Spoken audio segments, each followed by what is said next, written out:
പരിശുദ്ധൻ പരിശുദ്ധൻ പരിശുദ്ധൻ കർത്താവേ നീ പരിശുദ്ധൻ മിശിഹ കർത്താവേ.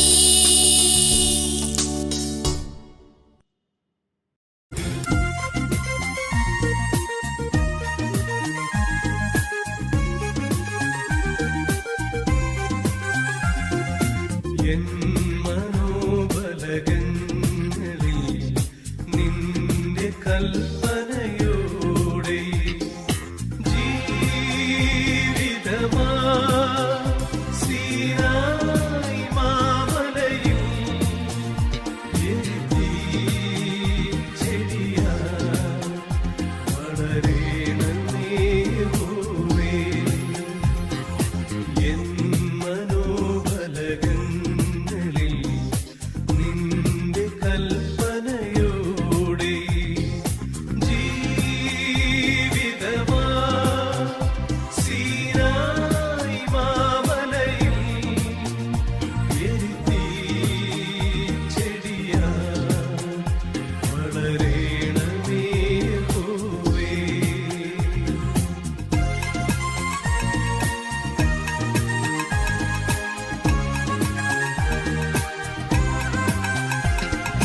മോശയാം യഹൂദരിൽ മോചനം ചൊരിഞ്ഞവനേ. മോശയാം യഹൂദരിൽ മോചനം ചൊരിഞ്ഞവനേ.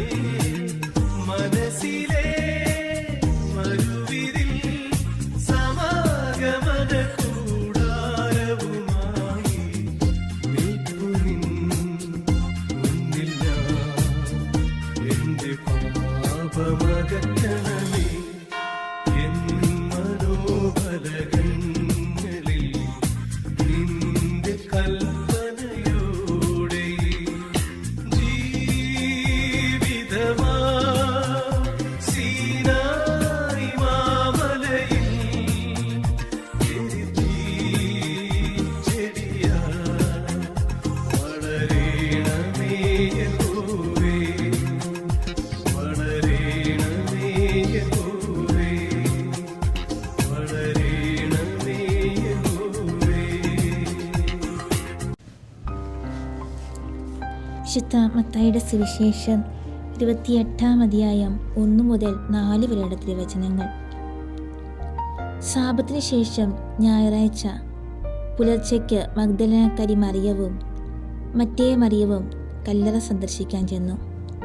ഉടനെ വലിയൊരു ഭൂകമ്പമുണ്ടായി. കർത്താവിൻ്റെ ദൂതൻ സ്വർഗത്തിൽ നിന്ന് ഇറങ്ങി വന്ന് വാതിൽക്കൽ നിന്ന് കല്ലുരുട്ടി മാറ്റി അതിന്മേ ഇരുന്നു. അവൻ്റെ രൂപം മിന്നൽ പിണർ പോലെ പ്രകാശിക്കുന്നതും വസ്ത്രം മഞ്ഞുപോലെ വെണ്മയുള്ളതും ആയിരുന്നു. കാവൽക്കാർ അവനെ കണ്ട് ഭയപ്പെട്ട് മരിച്ചവരെ പോലെയായി. നമ്മുടെ കർത്താവായ മിശിഹായിക്ക് സ്തുതി. പരിശുദ്ധ പരമ ദിവ്യ കാരുണ്യത്തിന് എന്നേരവും ആരാധനയും സ്തുതിയും പുകഴ്ചയും ഉണ്ടായിരിക്കട്ടെ. പരിശുദ്ധ പരമ ദിവ്യ കാരുണ്യത്തിന് എന്നേരവും ആരാധനയും സ്തുതിയും പുകഴ്ചയും ഉണ്ടായിരിക്കട്ടെ. നിത്യസ്തുതിക്ക് ഏറ്റവും യോഗ്യമായ പരിശുദ്ധ പരമ ദിവ്യ കാരുണ്യത്തിന് എന്നേരവും ആരാധനയും സ്തുതിയും പുകഴ്ചയും ഉണ്ടായിരിക്കട്ടെ.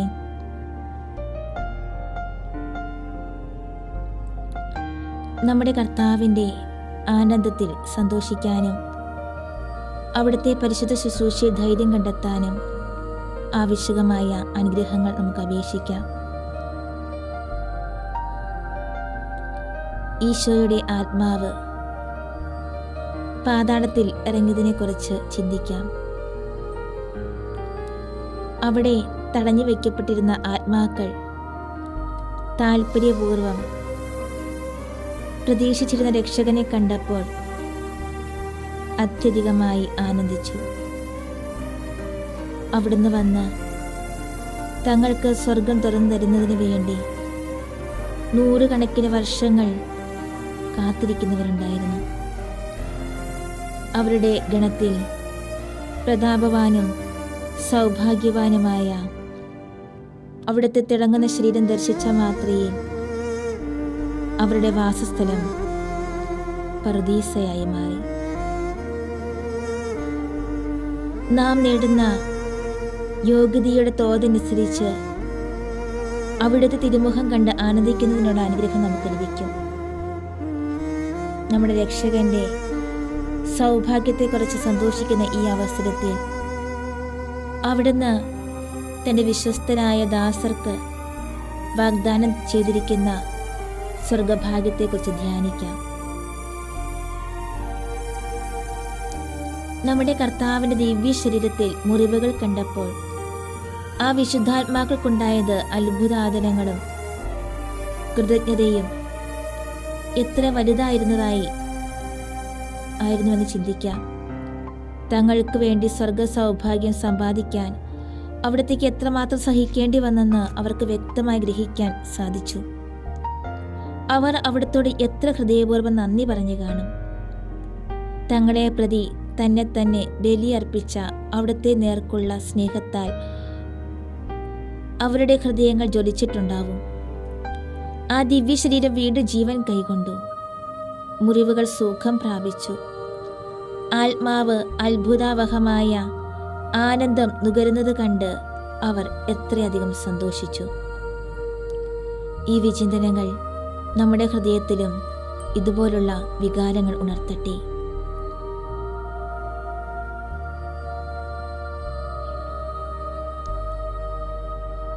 സ്വർഗീയ പ്രഭയോടും മഹത്വത്തോടും കൂടി ഈശോ കല്ലറയിൽ നിന്ന് ഉദ്ധാനം ചെയ്യുന്നത് കാണുന്നതായി വിഭാവനം ചെയ്യുക.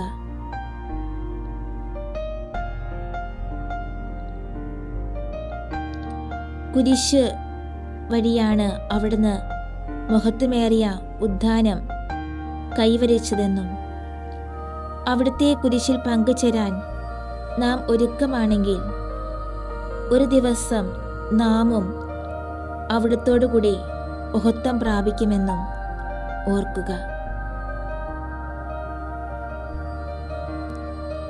നമ്മുടെ രക്ഷകൻ തൻ്റെ കുരിശിൻ്റെ ഏതംശം നമുക്ക് നൽകാൻ തിരുമനസ്സാകുന്നു അത് വിധേയത്വത്തോടുകൂടെ മാത്രമല്ല കൃതജ്ഞതയോടും കൂടെ സ്വീകരിക്കാൻ ദൃഢമായി നിശ്ചയിക്കാം.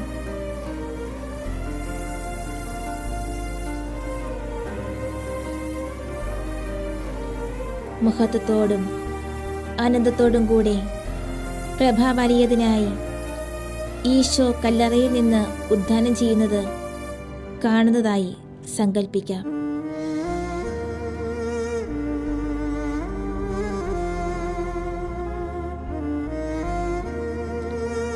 അവിടുത്തെ ആനന്ദത്തിൽ പങ്കുചേരുന്ന നമുക്ക് ആത്മപരിത്യാഗത്തിന് ആവശ്യകമായ സന്നദ്ധത നൽകാൻ പ്രാർത്ഥിക്കാം.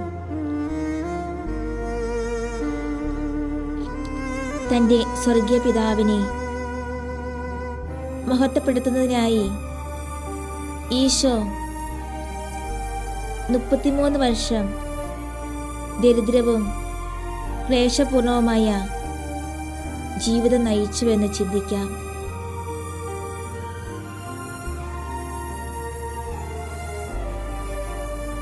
ഭൗമിക വസ്തുക്കളിൽ നിന്ന് അകന്നു നിൽക്കുന്നതിൻ്റെയും ആത്മപരിത്യാഗം അനുഷ്ഠിക്കുന്നതിൻ്റെയും പ്രാധാന്യം നമ്മെ പഠിപ്പിക്കാൻ അവിടുന്ന് ആഗ്രഹിച്ചു.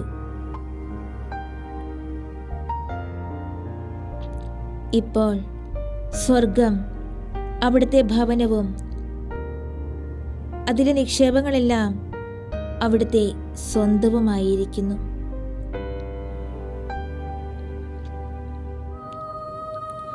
ആയിരം മാലാഖമാർ ഭക്തിയാദരങ്ങളോടും സ്നേഹത്തോടും കൂടി അവിടുത്തെ പരിചരിക്കുകയും ചെയ്യുന്നു. നാം ചിലപ്പോൾ ദരിദ്രോചിതമായ ജീവിതത്തിനായി വിളിക്കപ്പെട്ടേക്കാം.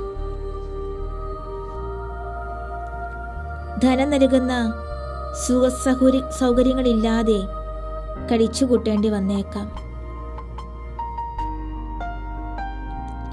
അരക്ഷിതാവസ്ഥയുടെ ഞെരുക്കം നന്നായി അനുഭവിച്ചേക്കാം.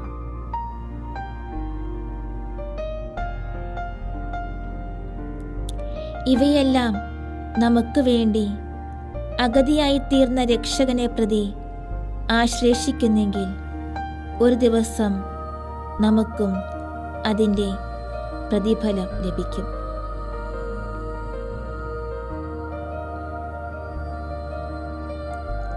ഈ ചിന്ത പലരെയും ലോകത്തിന്റെ ധനത്തെ തിരസ്കരിക്കാൻ പ്രേരിപ്പിച്ചിട്ടുണ്ട്.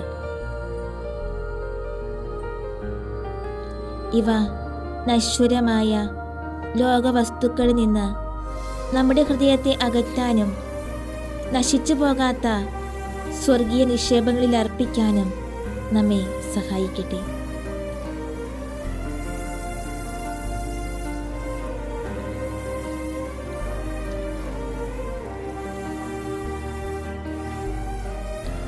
ഈശോയുടെ ഐഹിക ജീവിതം ആത്മാവിലും ശരീരത്തിലും ഒന്നുപോലെ സഹനാത്മകമായിരുന്നു. 3 ദിവസങ്ങൾക്ക് മുമ്പ് സർവാംഗം വ്രണിതനായി രക്തത്തെ കുളിച്ച് അവിടുന്ന് കുരിശിൽ തൂങ്ങിക്കിടന്നു. എന്നാൽ അതെല്ലാം അവസാനിച്ചിരിക്കുന്നു.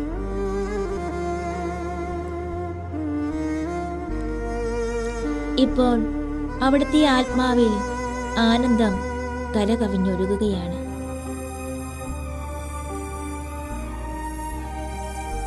അവിടുത്തെ ദിവ്യശരീരം വേദനയ്ക്കും മരണത്തിനും അതീതമായ നവജീവനാൽ സമലംകൃതമാണ്. മരണത്തിനും നമ്മുടെ പഞ്ചേന്ദ്രിയങ്ങളെ നിയന്ത്രിക്കുക പ്രയാസമെന്ന് തോന്നുമ്പോൾ ശാരീരികമോ മാനസികമോ ആയ കുരിശ് നമ്മുടെ തോളിൽ അമർന്നിറങ്ങുമ്പോൾ നമ്മുടെ മാതൃകയും വഴികാട്ടിയുമായ അവിടുത്തേക്ക് നേർക്ക് ദൃഷ്ടി തിരിച്ച് ആത്മസംയമനം പാലിക്കാം. ഈ ലോകത്തിലെ കഷ്ടപ്പാടുകളെല്ലാം അവ മൂലം ലഭിക്കാനിരിക്കുന്ന നിത്യസമ്മാനത്തോട് താരതമ്യപ്പെടുത്തുമ്പോൾ തീരെ നിസ്സാരമാകുന്നു.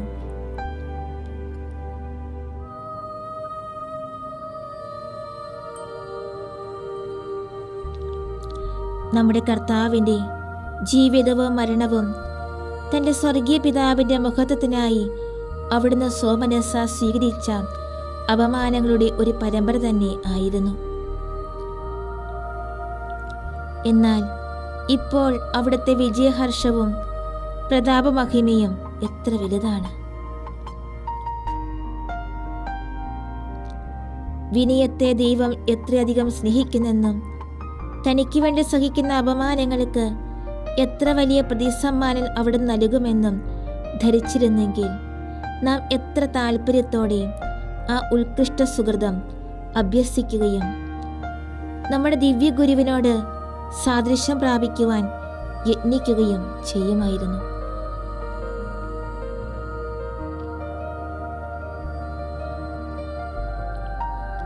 വിശുദ്ധർ പ്രസിദ്ധിയെ നിരാകരിക്കുകയും നിന്ദനങ്ങളെ ആഹ്ലാദത്തോടെ സ്വീകരിക്കുകയും ചെയ്തിരുന്നു.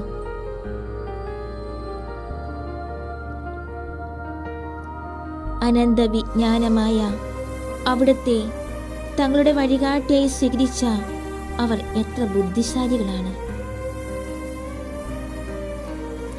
എന്നാൽ മനുഷ്യരുടെ പ്രശംസയിലും ലോകത്തിന്റെ പ്രതാപ ഐശ്വര്യങ്ങളിലും തങ്ങളുടെ സൗഭാഗ്യം കണ്ടെത്താൻ ശ്രമിക്കുന്നവർ എത്ര ബുദ്ധിശൂന്യരാണ്! ഈ പാഠങ്ങൾ നന്നായി മനസ്സിലാക്കാനും പ്രയോഗത്തിൽ വരുത്താനും ആവശ്യകമായ അനുഗ്രഹങ്ങൾ കർത്താവിനോട് നമുക്ക് അപേക്ഷിക്കാം.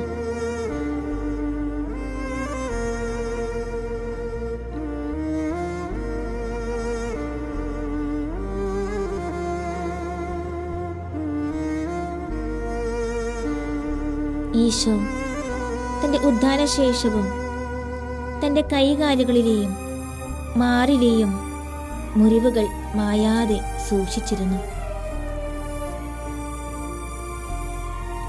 അവ ഒരിക്കലും വേദനാജനകമായിരുന്നില്ല. പ്രത്യുത മഹത്വത്തിൻ്റെയും ആനന്ദത്തിൻ്റെയും വിജയത്തിൻ്റെയും ദൃശ്യമായ ചിഹ്നങ്ങൾ മാത്രമായിരുന്നു.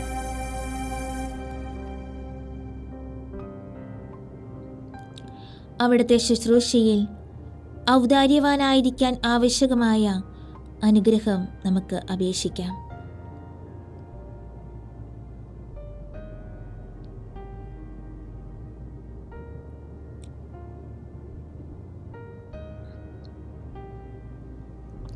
നമ്മുടെ കർത്താവിൻ്റെ മഹത്വപൂർണമായ മുറിവുകളെക്കുറിച്ചുള്ള ഓർമ്മ നമുക്ക് ഉത്തമ പാഠവും നമ്മുടെ ജീവിതത്തിലെ പരീക്ഷണങ്ങളിൽ ആശ്വാസ കേന്ദ്രവുമാകുന്നു. അവിടത്തേക്ക് അത്രയേറെ വേദന നൽകിയ ആ മുറിവുകളെ നോക്കാം. അവ പ്രഭാവലീയതവും നിത്യമായ ആനന്ദത്തിൻ്റെ സ്മാരകങ്ങളുമാണ്. ദൈവത്തെ വിശ്വസ്തതാപൂർവം സേവിക്കുന്നവർക്ക് എന്നേക്കുമുള്ള ആനന്ദത്തിൻ്റെയും മഹത്വത്തിൻ്റെയും നിദാനമാണത്.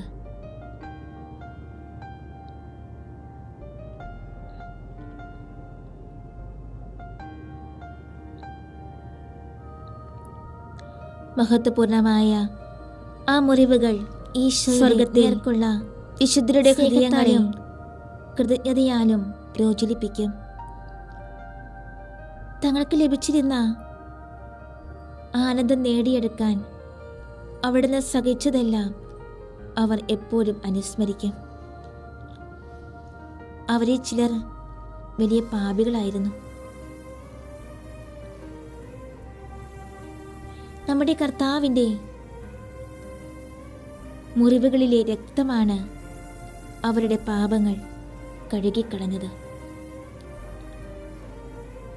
ആ രക്തത്തിൽ നിന്ന് പ്രവഹിച്ച അസംഖ്യമായ അനുഗ്രഹങ്ങൾ അവരെ ദൈവത്തിൻ്റെ മക്കളും ലോകസുഖങ്ങൾക്കോ ധനത്തിനോ നൽകാനാവാത്ത നിത്യസൗഭാഗ്യത്തിന് അവകാശികളുമാക്കി.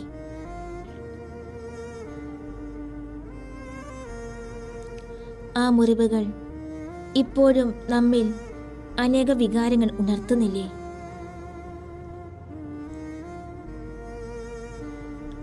നാം ഇപ്പോൾ ദൈവമക്കളായിരിക്കുന്നെങ്കിൽ, ഇന്ന് നമ്മുടെ ആത്മാക്കൾ നിർമ്മലമാണെങ്കിൽ, നമുക്കവയെ നമ്മുടെ ചെറിയ സൽപ്രവൃത്തികൾ കൊണ്ടുപോലും ധന്യമാക്കാൻ കഴിയുന്നെങ്കിൽ, അതിനെല്ലാം ആ മുറിവുകളോടല്ലേ നാം കടപ്പെട്ടിരിക്കുന്നത്?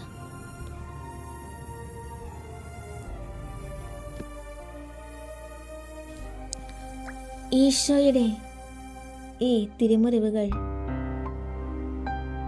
വിധി ദിവസത്തിൽ ശിക്ഷിക്കപ്പെട്ടവർക്കെതിരായി സാക്ഷ്യം നൽകും.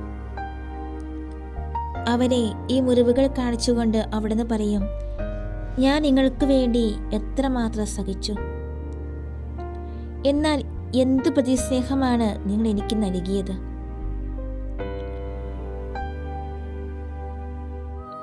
നിങ്ങളെ രക്ഷിക്കാനും വിശുദ്ധീകരിക്കാനുമായി ഞാൻ എന്തെല്ലാം സഹിച്ചു. എന്നാൽ എന്ത് പ്രതിസ്നേഹമാണ്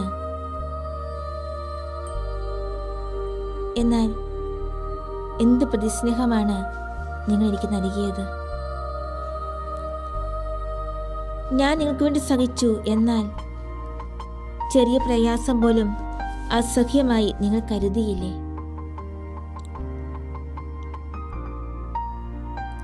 നിങ്ങൾക്ക് നൽകിയ ഓരോ അനുഗ്രഹത്തിനും ഞാൻ എന്തുമാത്രം വില കൊടുത്തെന്ന് നോക്കുവിൻ. എന്നാൽ നിങ്ങൾ അതെല്ലാം ധിക്കാരപൂർവം തള്ളിക്കളഞ്ഞില്ലേ? എത്ര വലിയ മോചനദ്രവ്യം കൊടുത്താണ് നിങ്ങളുടെ ഈ ആത്മാക്കളെ ഞാൻ വീണ്ടെടുത്തത്.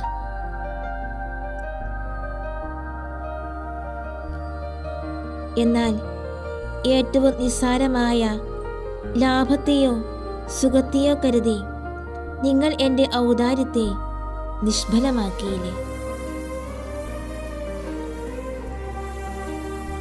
ലജ്ജയോടും നൈരാശ്യത്തോടും കൂടി ഹതഭാഗ്യരായ ആ പാപികൾ തങ്ങളുടെ നീതിപൂർവകമായ വിധിയെ സ്വീകരിക്കാൻ നിർബന്ധിതരായിത്തീരും.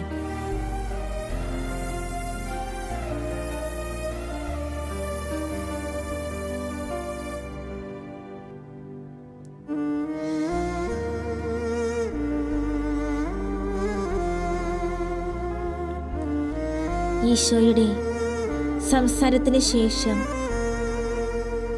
പരിശുദ്ധ അമ്മ വിശുദ്ധ യോഹന്നാനോടുകൂടി അവിടുന്ന് തന്നോട് പ്രവചിച്ചിരുന്ന ഉദ്ധാരത്തെ പ്രതീക്ഷിച്ച് ഏതോ ഒരു സ്നേഹിതന്റെ ഭവനത്തിൽ താമസിച്ചിരുന്നു.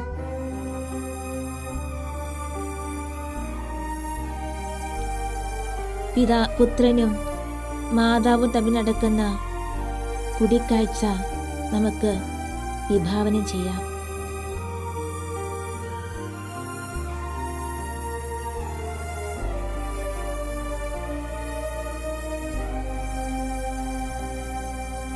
തൻ്റെ എല്ലാ പ്രയാസങ്ങളിലും ഈശോയിൽ പരിപൂർണ പ്രത്യാശ അർപ്പിക്കാൻ ആവശ്യകമായ അനുഗ്രഹത്തിനായി നമുക്ക് ഈ നിമിഷങ്ങളിൽ പ്രാർത്ഥിക്കാം.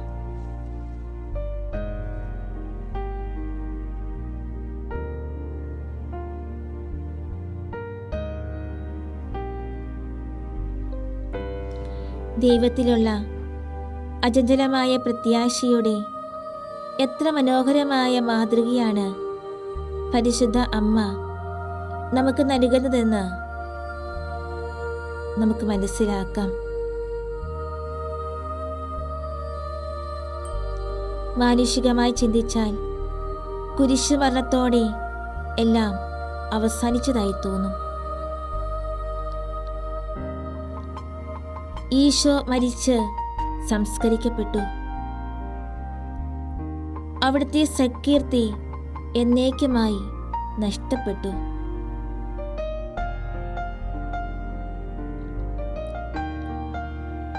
അവിടുത്തെ ശിഷ്യന്മാർ ഭീരുത്വ നിമിത്തം ഓടിയൊളിച്ചു.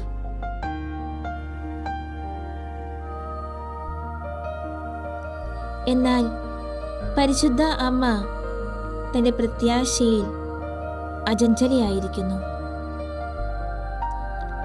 മനുഷ്യർ ചെയ്യുന്ന തിന്മകളെല്ലാം തന്നെ സ്നേഹിക്കുകയും തന്നിൽ വിശ്വസിക്കുകയും ചെയ്യുന്നവരുടെ നന്മയ്ക്കായി മാറ്റാൻ ദൈവത്തിന് കഴിയുമെന്ന് അവൾക്കറിയാം.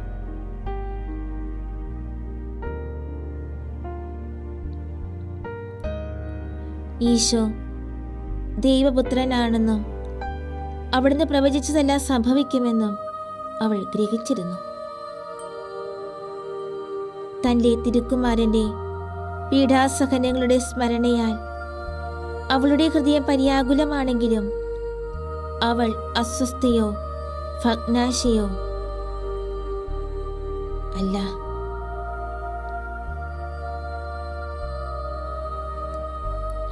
മറിയം എത്ര ശരിയായി ഈ സംഭവങ്ങളെ വിലയിരുത്തിയിരുന്നു. നമ്മുടെ ഏറ്റവും വലിയ പ്രയാസങ്ങളിൽ പോലും നാം ഇപ്രകാരം വർത്തിക്കണം.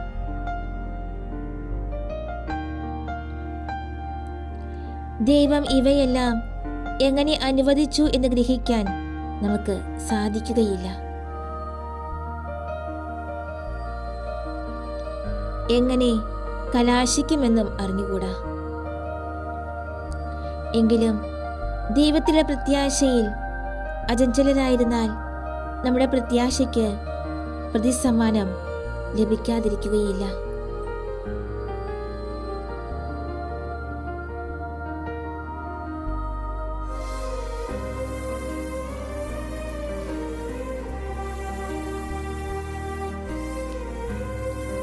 മറിയം തന്റെ ജീവിതകാലം മുഴുവൻ വ്യാകുല മാതാവായിരുന്നു.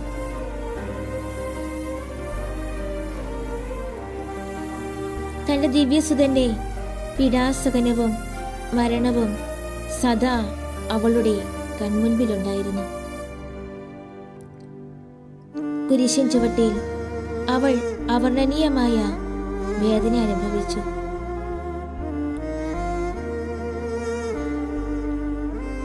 എന്നാൽ ഈശോ പ്രത്യക്ഷനായപ്പോൾ അവളുടെ ദുഃഖമെല്ലാം അവസാനിച്ചു. എല്ലാം സീമയറ്റ സന്തോഷവും സൗഭാഗ്യവുമായി മാറി. കുരിശിൽ അവൾക്ക് കൂടുതൽ പങ്കുണ്ടായിരുന്നത് പോലെ ഉദ്ധാനത്തിലും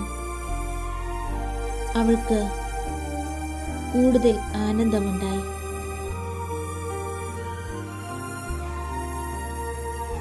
നമ്മുടെ കർത്താവ് തൻ്റെ സഹനങ്ങളുടെ ഓഹരി നമുക്ക് തരുന്നത് മറിയത്തിൻ്റെ മാതൃക അനുസരിച്ച് നാം സ്നേഹപൂർവം സ്വീകരിച്ചാൽ നമുക്ക് അതേ അനുഭവം തന്നെ ഉണ്ടാകുമെന്ന് മനസ്സിലാക്കാം. മകനും അമ്മയും തമ്മിലുണ്ടായ ആഹ്ലാദപൂർവകമായ സമാഗമം കഴിയുന്നത്ര സ്ഫുടമായി വിഭാവനം ചെയ്യാൻ നമുക്ക് പരിശ്രമിക്കാം.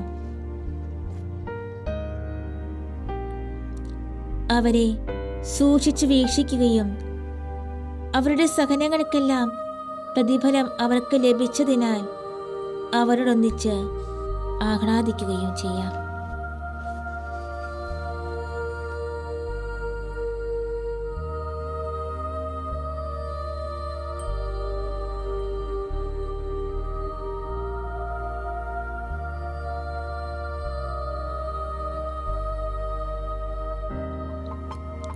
സാബത്ത് കഴിഞ്ഞപ്പോൾ മഗ്ദലനാക്കാരി മറിയവും യാക്കോബിൻ്റെ അമ്മ മറിയവും സലോമിയും ഈശോയുടെ ശരീരം പൂശുന്നതിന് സുഗന്ധദ്രവ്യങ്ങൾ വാങ്ങി.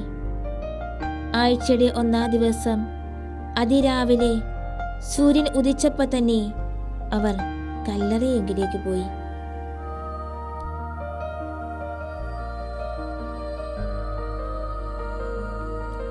നമ്മുടെ കർത്താവിൻ്റെ ശുശ്രൂഷയിൽ യഥാർത്ഥത്തിൽ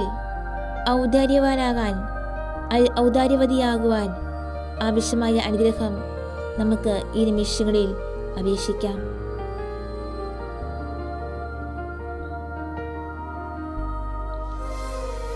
നമ്മുടെ കർത്താവിനോടുണ്ടായിരിക്കേണ്ട ഭക്തിയാദരങ്ങൾക്ക് ഈ ഭക്ത സ്ത്രീകൾ നൽകുന്ന മനോഹരമായ മാതൃക നമുക്ക് ദർശിക്കാം.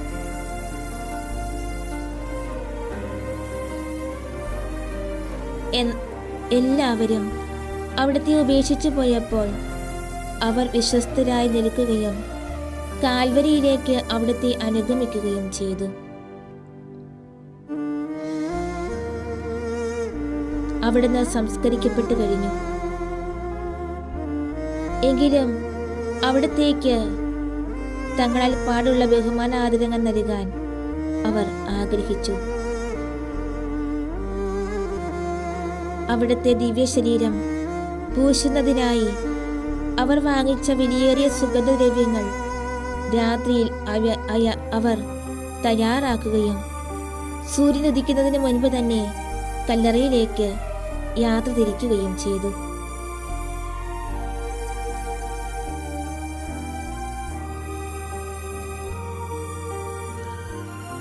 തങ്ങൾക്ക് വേണ്ടി സർവ്വതും ബലിയർപ്പിച്ച അവിടത്തേക്ക് മതിയാകും വിധം പ്രത്യുപകാരം ചെയ്യാൻ തങ്ങൾ അശക്തരാണെന്ന് അവർക്കറിയാമായിരുന്നു. നമ്മുടെ കാര്യത്തിലും ഇതെത്ര വാസ്തവമാണ് നമുക്ക് ചിന്തിക്കാം. നമ്മാൽ കഴിയും വിധമെല്ലാം ബഹുമാനിക്കപ്പെടാൻ അവിടുന്ന് എത്ര അർഹതയുണ്ടെന്ന്, എത്ര അർഹിക്കുന്നുണ്ടെന്ന് നമുക്ക് ഗ്രഹിക്കാം. അനുസരിക്കേണ്ടി വരുമ്പോൾ, എളിമപ്പെടാൻ സന്ദർഭം ഉണ്ടാകുമ്പോൾ, ഇന്ദ്രിയ അഭിലാഷങ്ങളെയോ സ്നേഹബന്ധങ്ങളെയോ നിയന്ത്രിക്കേണ്ടി വരുമ്പോൾ, പ്രാർത്ഥനയെ വ്യാപരിക്കേണ്ടി വരുമ്പോൾ നമുക്ക് കുറേയെല്ലാം ത്യാഗങ്ങൾ അനുഷ്ഠിക്കേണ്ടി വരും. നമുക്ക് വേണ്ടി സർവ്വം ബലിയർപ്പിച്ച അവിടുത്തെ പ്രീതിക്കായി നമുക്ക് അവയെല്ലാം സന്തോഷത്തോടെ ചെയ്യാം.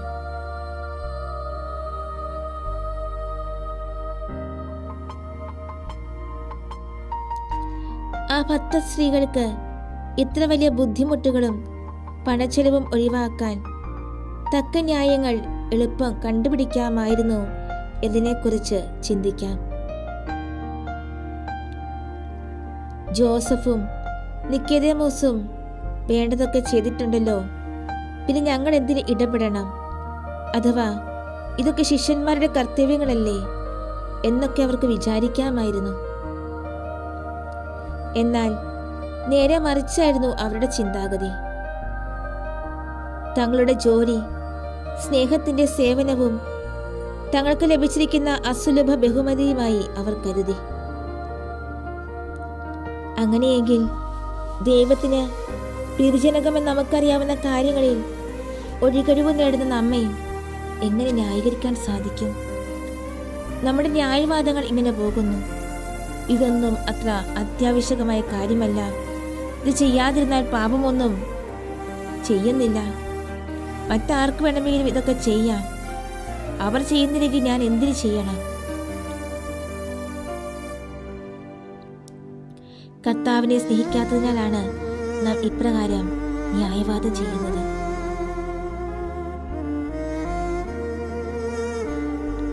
ക്രിസ്താനുകരണം പറയുന്നു, സ്നേഹത്തിന് അതിർത്തി വരമ്പുകളില്ല, അത് സദാ തീഷ്ണത കൊണ്ട് ജ്വലിച്ചുകൊണ്ടിരിക്കും. സ്നേഹത്തിന് ഒന്നും ദുർവഹമല്ല, അത് നഷ്ടം കാര്യമാക്കുന്നില്ല, സ്വന്തം കഴിവിന് അതീതമായതുപോലും ചെയ്യാൻ അത് ആഗ്രഹിക്കുന്നു. നാം യഥാർത്ഥത്തിൽ സ്നേഹമുള്ളവരാണെങ്കിൽ പാപത്തിന്റെ മേഖലയിൽ പ്രവേശിക്കാതെ, എത്ര ദൂരം പോകാം എന്നൊന്നും ആലോചിക്കാതെ, മറ്റുള്ളവരുടെ കർത്തവ്യങ്ങളെക്കുറിച്ച് ചിന്തിച്ചുകൊണ്ടിരിക്കുകയോ ഇല്ല. പ്രത്യുത ഈശോയ്ക്ക് വേണ്ടി എന്തെങ്കിലും ചെയ്യാൻ സാധിക്കുന്നത് മഹാഭാഗ്യമായി കരുതും. നമുക്ക് കഴിയുന്നത് എല്ലാം ചെയ്താലും അത് ദൈവത്തോടുള്ള കടപ്പാടിന് ഏറ്റവും നിസ്സാരമായ കൃതജ്ഞതാ പ്രകടനം മാത്രമേ ആവുകയുള്ളൂ എന്നതാണ് തീർച്ച.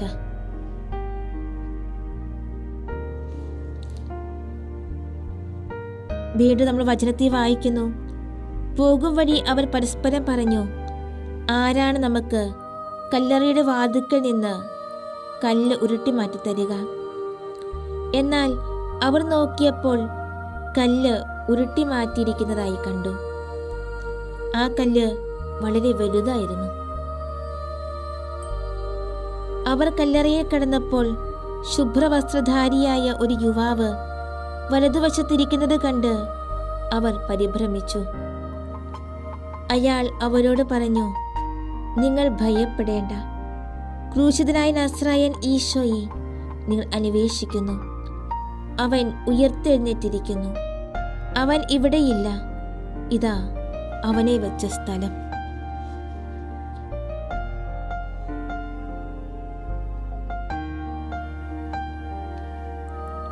നമ്മുടെ കർത്താവിൽ വലിയ പ്രത്യാശ വഹിക്കുന്നതിന് ആവശ്യകമായ അനുഗ്രഹങ്ങൾ നമുക്ക് അപേക്ഷിക്കാം.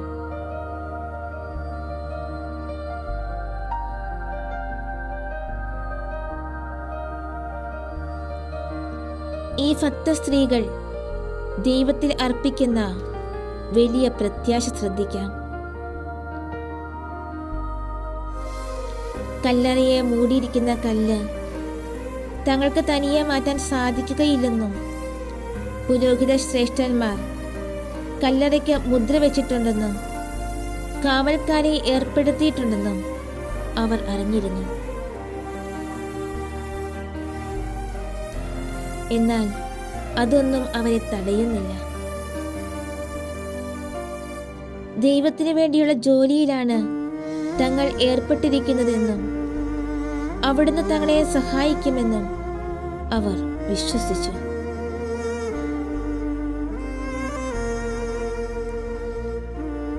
അവരുടെ പ്രത്യാശയിൽ അവർക്ക് അബദ്ധം പിഴഞ്ഞില്ല.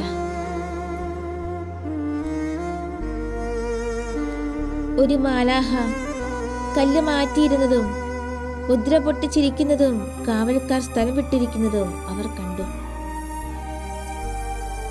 നാം പുണ്യപരിപൂർണതയുടെ മാർഗത്തിൽ പുരോഗമിക്കാനും ദൈവത്തിന് വേണ്ടി ജോലി ചെയ്യാനും ആഗ്രഹിക്കുമ്പോൾ നമുക്ക് തന്നെ മാറ്റാൻ കഴിയാത്ത പ്രതിബന്ധങ്ങളും പ്രയാസങ്ങളും ദുർബലതകളും നമ്മെ ഭാരപ്പെടുത്തിയേക്കാം. നമ്മുടെ ദുർവാസനകളുടെ സഹായത്തോടെ സാത്താൻ നമ്മെ കർത്താവിൽ നിന്ന് അകറ്റി നിർത്താൻ പരമാവധി പരിശ്രമിക്കാതിരിക്കുകയില്ല.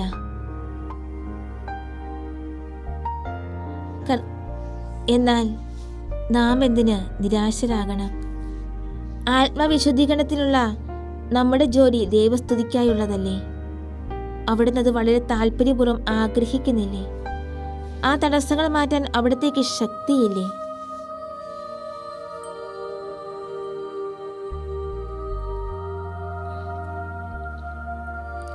നിങ്ങൾ ഭയപ്പെടേണ്ട. ക്രൂശിതനായ നസ്രായൻ ഈശോയെയല്ലേ നിങ്ങൾ അന്വേഷിക്കുന്നത്? ദൈവദൂതന്റെ ഈ വാക്കുകളെക്കുറിച്ച് നമുക്ക് ചിന്തിക്കാം. അതായത്, തങ്ങളുടെ കുരിശെടുക്കാൻ ആഗ്രഹിക്കുന്നവർ വിനീതരും ഇന്ദ്രിയ സംയമനം സാധിച്ചവരും ഒന്നും ഭയപ്പെടേണ്ട. അവർ ഈശോയുടെ ശ്രേഷ്ഠ സുഹൃത്തുക്കളാണ്. തന്റെ പ്രിയപ്പെട്ടവരെ സംരക്ഷിക്കാൻ അവിടത്തേക്കറിയാം.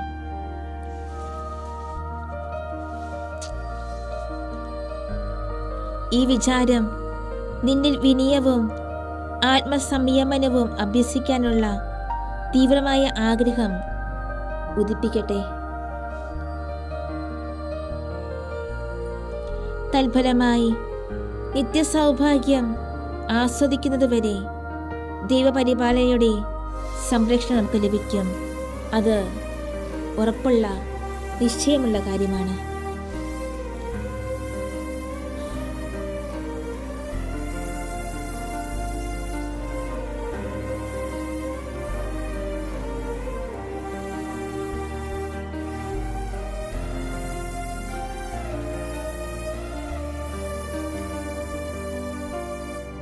വീണ്ടും വചനത്തിലേക്ക് കടന്നു വരുമ്പോൾ നമുക്ക് വായിക്കുന്നു, ഉടനെ ശിമിയോനും മറ്റു ശിഷ്യനും കൂടി കല്ലറയെങ്കിലേക്ക് പോയി. അവർ ഇരുവരും ഒരുമിച്ച് ഓടി. എന്നാൽ മറ്റേ ശിഷ്യൻ ശിമിയോനേക്കാൾ വേഗം ഓടി ആദ്യം കല്ലറയിലെത്തി. അയാൾ അകത്തേക്ക് നോക്കിയപ്പോൾ കച്ച കിടക്കുന്നത് കണ്ടു. എന്നാൽ അകത്ത് കടന്നില്ല. അയാളുടെ പിന്നാലെ വന്ന ശിമിയോൻ കല്ലറയിൽ പ്രവേശിച്ചു.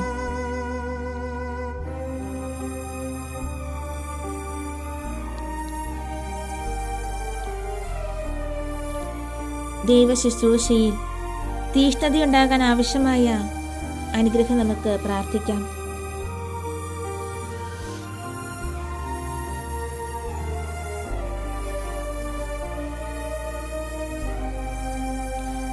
ഭക്തസ്ത്രീയുടെ വിവരണം കേട്ടയുടനെ പത്രോസും യോഹന്നാനും കല്ലറ പരിശോധിക്കുന്നതിനായി ഓടിപ്പോയതിനെപ്പറ്റി നമുക്ക് ധ്യാനിക്കാം.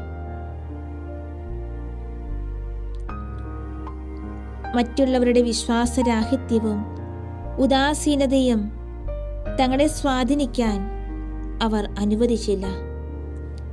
അവർ അതിവേഗം കല്ലറയെങ്കിലേക്ക് ഓടി.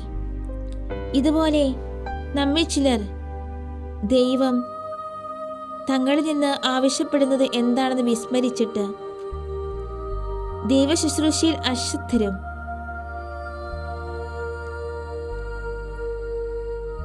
തങ്ങളുടെ ആധ്യാത്മിക അനുഷ്ഠാനങ്ങളിൽ ഉദാസീനരുമായി തീരുകയും തൽഫലമായി അതിവേഗം തങ്ങളുടെ സുഖസൗകര്യങ്ങൾ അന്വേഷിക്കുകയും വ്യർത്ഥ കാര്യങ്ങൾക്കായി സമയം ചെലവഴിക്കുകയും ചെയ്യുന്നു. എന്നാൽ നാം നമ്മുടെ കർത്താവിനെ അത്യധികമായി സ്നേഹിക്കുന്നുണ്ടെങ്കിൽ മറ്റുള്ളവർ എന്തു ചെയ്യുന്നു എന്ന് ചിന്തിക്കുകയില്ലെന്ന് മാത്രമല്ല, പുണ്യപരിപൂർണതയുടെ മാർഗത്തിൽ പുരോഗമിക്കുന്നതിനും ദൈവത്തിന് ഇഷ്ടമെന്ന് നമുക്ക് തോന്നുന്ന കാര്യങ്ങൾ ചെയ്യുന്നതിനും സന്നദ്ധരാകും. മറ്റുള്ളവരുടെ ഉദാസീനത നമ്മെ കീഴടക്കാൻ നാം അനുവദിക്കുകയില്ല.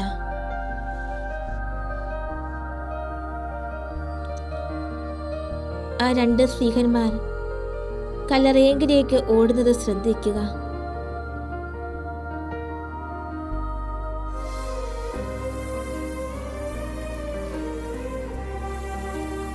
നമ്മുടെ കർത്താവിനോടുള്ള സ്നേഹമാണ് അങ്ങോട്ടോടാൻ അവരെ പ്രേരിപ്പിച്ചത്. നമ്മുടെ കടമ നിർവഹിക്കുന്നതിലുള്ള ശുഷ്കാന്തിയും സന്തോഷവും സന്നദ്ധതയും നമ്മുടെ ദിവ്യ ഗുരുവിനോടുള്ള സ്നേഹത്തിൻ്റെ മാനദണ്ഡമായിരിക്കും. അതുപോലെ നമ്മുടെ അശ്രദ്ധയും ഉദാസീനതയും എല്ലാ ജോലികളിലും അധ്വാന വൈമോഖ്യവും നമ്മുടെ ഹൃദയങ്ങളിൽ ദൈവസ്നേഹം അന്തിഭവിക്കുന്നതിൻ്റെ അടയാളങ്ങളായിരിക്കും. രണ്ടാമത് പറഞ്ഞ ലക്ഷണങ്ങളിൽ ഏതെങ്കിലും നമ്മെ കാണുന്നെങ്കിൽ നമ്മുടെ തീഷ്ണതയെ ഉജ്ജീവിപ്പിക്കാൻ പരിശ്രമിക്കുകയും നമ്മുടെ ദുരാവസ്ഥ ഒരിക്കലും കടന്നു വരാതിരിക്കാൻ അനുവദിക്കുകയും ചെയ്യുക.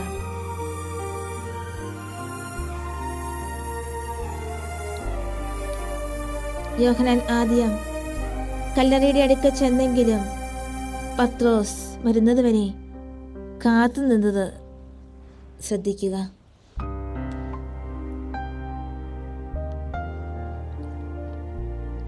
പത്രോസ് 3 ദിവസം മുമ്പ് തന്റെ ദിവ്യഗുരുവിനെ ഉപേക്ഷിച്ച് പറഞ്ഞ ആളാണ്. യോഹന്നാൻ ഈശോയുടെ പ്രിയ ശിഷ്യൻ. എങ്കിലും പത്രോസിന്റെ അപരാധമോ ഈശോയ്ക്ക് തന്നോടുള്ള സവിശേഷം സ്നേഹമോ യോഹന്നാന് പത്രോസ് തന്റെ മേലധികാരിയാണ് എന്ന സംഗതി മറക്കാനോ സഭയുടെ മേലധികാരിയായി ഈശോ നിയമിച്ച ആളിനോട് ആദരം പ്രകടിപ്പിക്കാതിരിക്കാനോ പ്രേരകമായില്ല.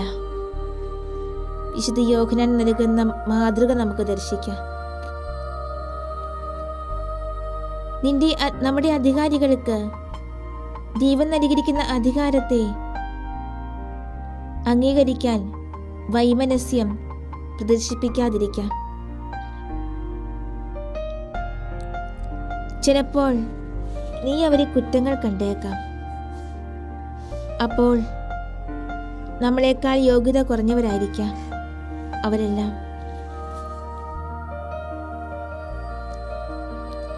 എങ്കിൽ പോലും നമ്മുടെ വിശുദ്ധ യോഹന്നാനെ പോലെ വർത്തിക്കാം.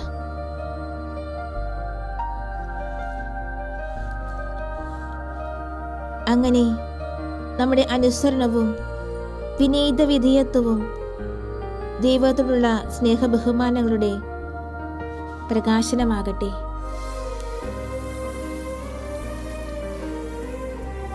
വീണ്ടും നമ്മൾ വായിക്കുന്നുണ്ട് വചനത്തിൽ, കർത്താവ് സത്യമായി ഉയർത്തെഴുന്നേറ്റു, അവൻ ശിമിയോന് പ്രത്യക്ഷനായി എന്ന് അവർ പറഞ്ഞുകൊണ്ടിരിക്കുകയായിരുന്നു.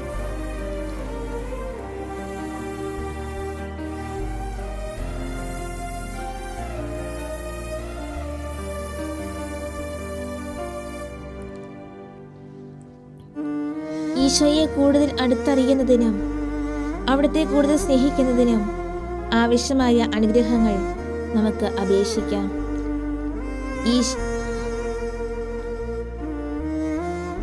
ഈശോയെ സംസ്കരിക്കാൻ ഉപയോഗിച്ച തുണിയല്ലാതെ മറ്റൊന്നും ആ 2 സ്ത്രീഹന്മാർ കല്ലറയിൽ കണ്ടില്ല.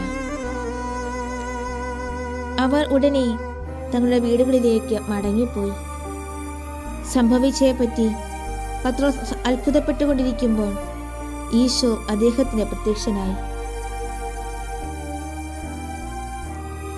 ശിഷ്യന്മാർ തന്നെക്കുറിച്ച് ചിന്തിച്ചുകൊണ്ടിരിക്കുന്നത് ഈശോയ്ക്ക് എത്രമാത്രം സന്തോഷപ്രദമാണെന്ന് ഇതിൽ നിന്ന് നമുക്ക് മനസ്സിലാക്കാം.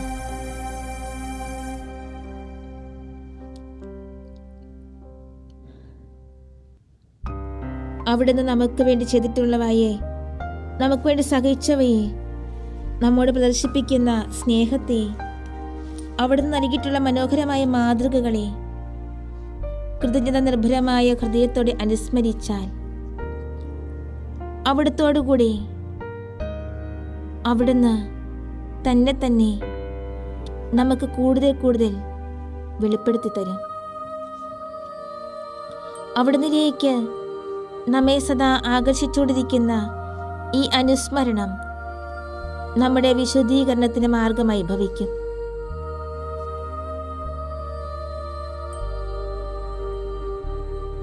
ഇത്ര നല്ല സ്നേഹിതനെ, ഇത്ര നല്ല ഉപകാരിയെ, നമുക്കുള്ള നന്മകൾക്കെല്ലാം ഹേതുവായ വ്യക്തിയെ വിസ്മരിക്കുന്നത് എത്ര വലിയ നന്ദിഹീനതയാകുന്നു.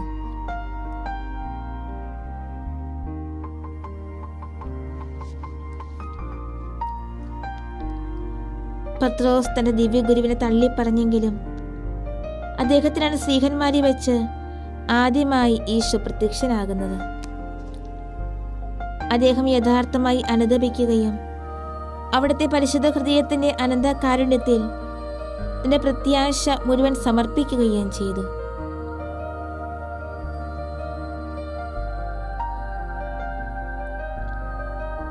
അനുതാപിയായ ഈ അപ്പസ്തോലൻ ലഭിച്ച ഈ അനുഗ്രഹം നമ്മുടെ കർത്താവിനെ കഠിനമായി ദ്രോഹിച്ചിട്ടുള്ളവർക്ക് എത്ര ധൈര്യവും സമാശ്വാസവും പ്രദാനം ചെയ്യും.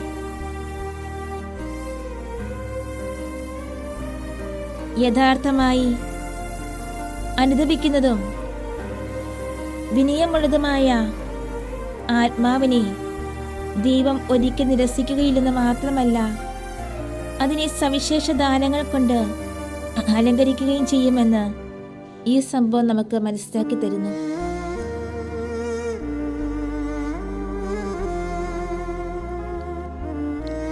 താൻ വളരെ കഠിനമായി ദ്രോഹിച്ച തന്റെ ദിവ്യഗുരുവിനെ കണ്ടപ്പോൾ പത്രോസിനുണ്ടായ വികാരങ്ങൾ എന്തെല്ലാമായിരുന്നുവെന്ന് നമുക്ക് ചിന്തിക്കാം.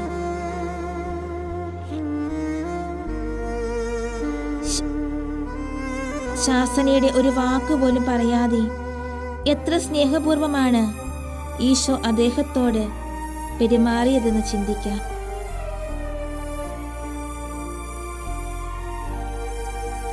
ഇത്ര നല്ല സ്നേഹത്തിനെ ദ്രോഹിച്ചതിൽ പത്രോസിനുണ്ടാകുന്ന ദുഃഖം എത്ര അഗാധമായിരിക്കണം.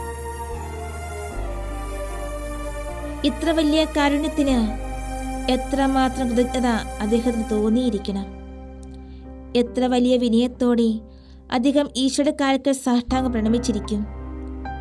തന്നെ ദ്രോഹിച്ച നമ്മോടും അവിടുന്ന് നമ്മുടെ നന്ദിഹീനതയെല്ലാം വിസ്മരിച്ച് എത്രയേറെ കാരുണ്യത്തോടും ദയയോടും ഔദാര്യത്തോടും ശാന്തതയോടും കൂടെ വർത്തിച്ചുവെന്ന് നമുക്ക് അനുസ്മരിക്കാം. പത്രോസിനുണ്ടായ വികാരങ്ങൾ നമ്മുടെ സംജാതമാകാൻ നമുക്ക് ആഗ്രഹിക്കാം. നല്ലവനായ തമ്പുരാനെ, ഈ 1 മണിക്കൂർ സമയം അങ്ങയുടെ സന്നിധിയിലായിരുന്നു കൊണ്ട് അങ്ങയെ ആരാധിച്ച് സ്തുതിച്ച് മഹത്വപ്പെടുത്തുന്നതിന് ഞങ്ങളെ അനുഗ്രഹിച്ചതിനെ ഓർത്ത് നന്ദി പറയുന്നു. അങ്ങയുടെ ഉദ്ധാന സ്മരണകളിലൂടെ ഞങ്ങൾ കടന്നു പോകുമ്പോൾ ഈശോയെ, ഉദ്ധിതനായ അങ്ങ് നൽകുന്ന ആ പ്രത്യാശ, ആ സമാധാനം, ശാന്തി ഞങ്ങളുടെ ഹൃദയത്തിലും അങ്ങ് പകരണമേ.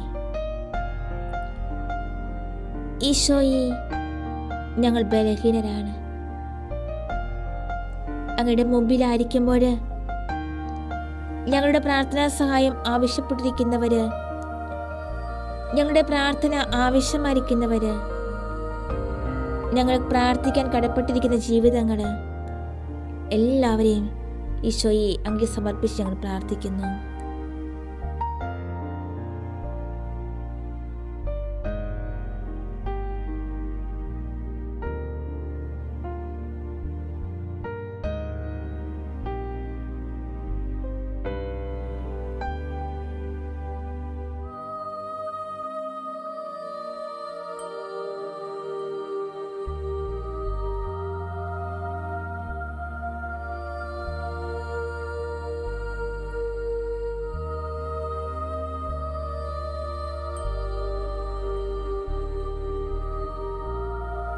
പരിശുദ്ധ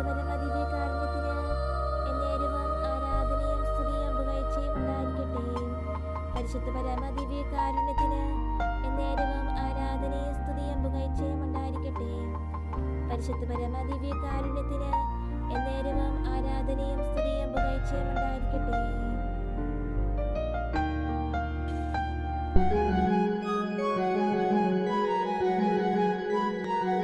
എത്ര നല്ലവൻ മതിയായവൻ എന്നെ കരുതുന്ന കർത്താവൻ എന്റെ ആവശ്യങ്ങളെല്ലാം അറിഞ്ഞിടുന്ന ഏറ്റവും അടുത്ത സഹായകൻ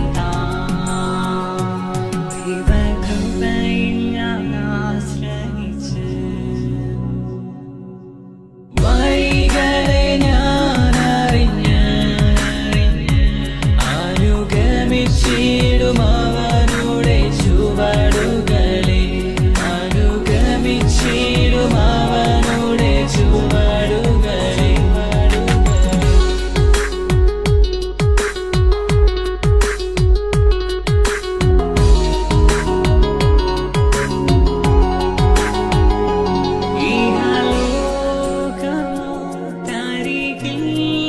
ഒരു സുഖവും മനഃശാന്തിയതും ഇഹലോകമോ തരികിൽ ഒരു സുഖവും മനഃശാന്തിയതും എന്റെ യേശുവിന്റെ തിരുസന്നിധിയിൽ എന്നും ആനന്ദമുണ്ടെനിക്ക് എന്റെ യേശുവിന്റെ തിരുസന്നിധിയിൽ എന്നും ആനന്ദമുണ്ടെനിക്ക്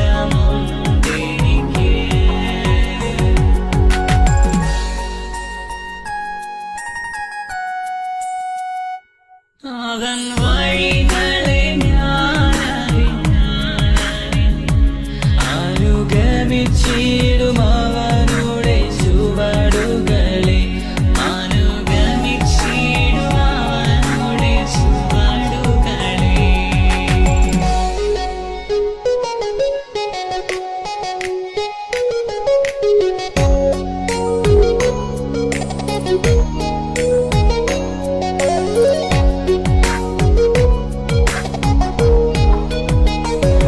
എന്റെ ആയുസ്സിൻ ദിനമൊക്കെയും തന്റെ നാമമഹത്വത്തിനായി എന്റെ ആയുസ്സിൻ ദിനമൊക്കെയും തന്റെ നാമമഹത്വത്തിനായി ഒരു കൈത്തിരി പോൽ കത്തിയെരിഞ്ഞൊരിക്കൽ തിരുമാർവിൽ മറഞ്ഞിടും ഞാൻ ഒരു കൈത്തിരി പോൽ കത്തിയെരിഞ്ഞൊരിക്കൽ തിരുമാർവിൽ മറഞ്ഞിടും ഞാൻ ദൈവകൃപയിൽ ഞാൻ ആശ്രയിച്ച്